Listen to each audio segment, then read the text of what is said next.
In May of 2011, then US President Barack Obama was facing a host of issues both at home and abroad. He was up against the so-called birther controversy, which alleged that Obama was not born in the United States and hence he was ineligible to be president. He was also trying to push through his ambitious healthcare program dubbed Obamacare. He was also facing heat from the Republicans on the immigrants issue. And then suddenly, on this May night, Obama addressed the nation and announced to the world, "Tonight, I can report to the American people and to the world that the United States has conducted an operation that killed Osama bin Laden, the leader of Al-Qaeda, and a terrorist who's responsible for the murder of thousands of innocent men, women, and children." That one act changed Obama's fortunes. It changed the course of his presidency. It set him on course to win a second term. In a blast from the past, the United States this week announced that it had killed Al-Qaeda leader Ayman al-Zawahiri in a drone strike in Afghanistan. On Saturday, at my direction, the United States successfully concluded an airstrike in Kabul, Afghanistan that killed the emir of Al-Qaeda, Ayman al-Zawahiri. This is one of the last remaining outstanding scores of revenge that's been settled as a fallout of the September 11 attacks. The killing was seized upon by President Joe Biden as validation of his promise that Afghanistan will not be used as a safe haven for terrorists. Remember, America ended its longest war in Afghanistan last year, and the timing could not be more pertinent, because exactly this month last year, Joe Biden oversaw what many thought was a botched-up withdrawal. Many felt that this is what paved the way for one of the most dreaded terror outfits to take over a country as big and as important as Afghanistan. But the big question now is, will this killing of Ayman al-Zawahiri bolster Joe Biden's sagging presidency? Will he get a bump up, just like Obama did after the Osama bin Laden killing 10 years ago?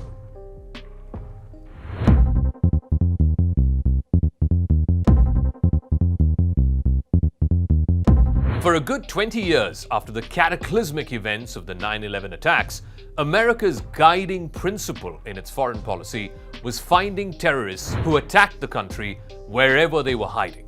It was the entire organizing principle of Washington's approach to the rest of the world. The news this week of Ayman al-Zawahiri's killing was yet another mission accomplished moment for the US. Just like we got him after capturing Saddam Hussein in 2003, and of course the famous Obama speech from the Oval Office after the death of Osama bin Laden. There is deep symbolism in the killing of Ayman al-Zawahiri. He was an Egyptian surgeon who turned into a radical Islamic ideologue. He was wanted by the United States for years, even before the September 11 attacks on New York. Zawahiri was indicted by the FBI for his alleged role in the bombing of US embassies in Kenya and Tanzania in 1998. Much before the 9/11 attacks, these two attacks on US missions in Africa heralded a new age of Al-Qaeda terrorism that was directed against American citizens. Zawahiri had a key role in the bombing of the USS Cole in Yemen in the year 2000. Successive US presidents had vowed to bring the leaders of bin Laden's terrorist network to justice, and Biden is the latest to have done so. It is one of the few common threads in recent US foreign policy, from Clinton to Bush to Obama, Trump, and now, of course, Joe Biden.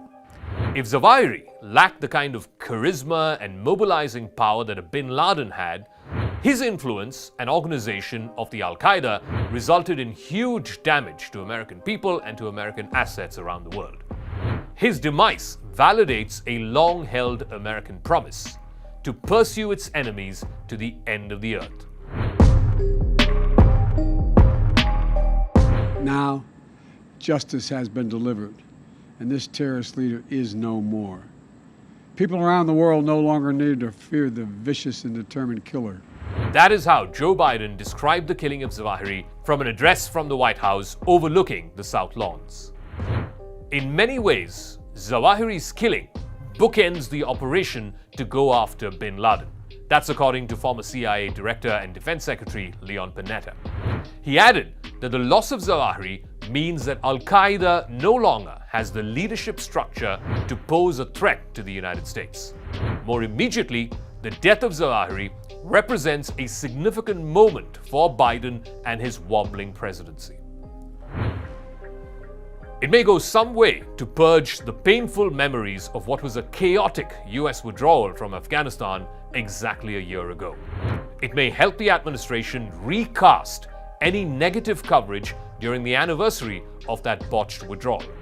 And more importantly, this strike backs up Joe Biden's claim to be able to target American enemies in Afghanistan from over the horizon.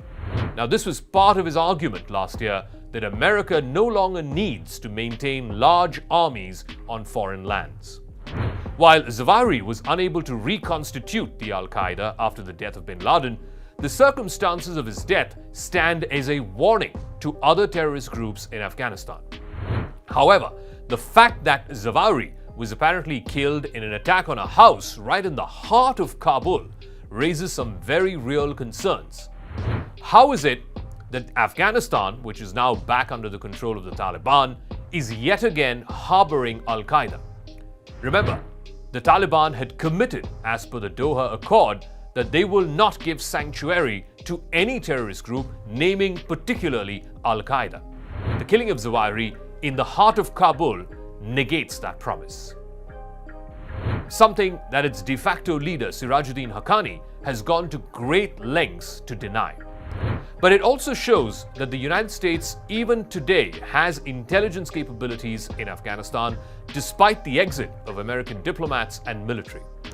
Biden chose the more optimistic takeaway, arguing the operation to kill Zawahiri proved his promise that he would not allow Afghanistan to become a safe haven for terrorists.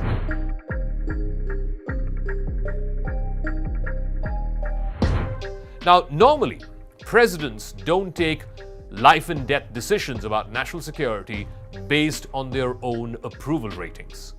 But it is also a fact that they all operate in a political context because of the position that they occupy, which is the leader of the free world, arguably the most powerful political office in the world.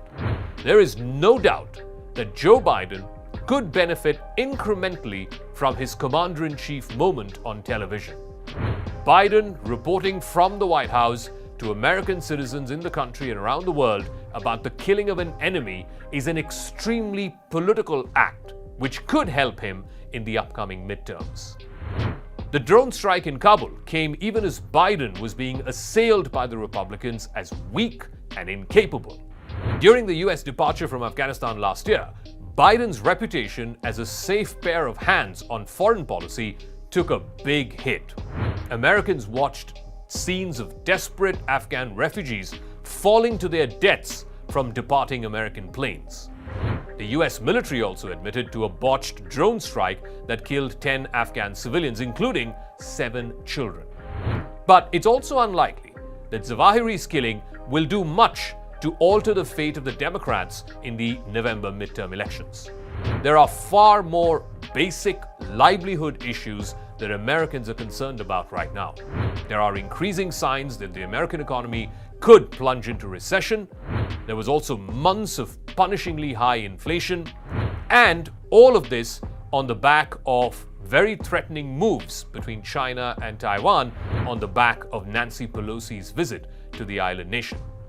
And this is not to forget the ongoing war between Russia and Ukraine, which has now reached its 6th month. Foreign policy victories can be rather fleeting, and decapitating terror groups no longer brings the kind of political payoff that it did when then President George W. Bush was keeping score in the years after 9/11. Joe Biden will be strictly hoping otherwise. He will be hoping that this foreign policy victory will go a long way in ensuring that the Democrats still have some semblance of control over the US government. But more important than any of this is the fact that American foreign policy itself seems to have moved on from the threat of radical Islamist terror that was posed by groups like Al-Qaeda and Daesh. America waged a war on terror for 20 years. The bigger threat that America is facing right now, and perhaps for the foreseeable future, comes from China. Which is why the National Security Council Secretariat, which is the highest decision-making body in the US when it comes to national security affairs, has said that China and threats emanating from China will be the single biggest long-term concern for the United States.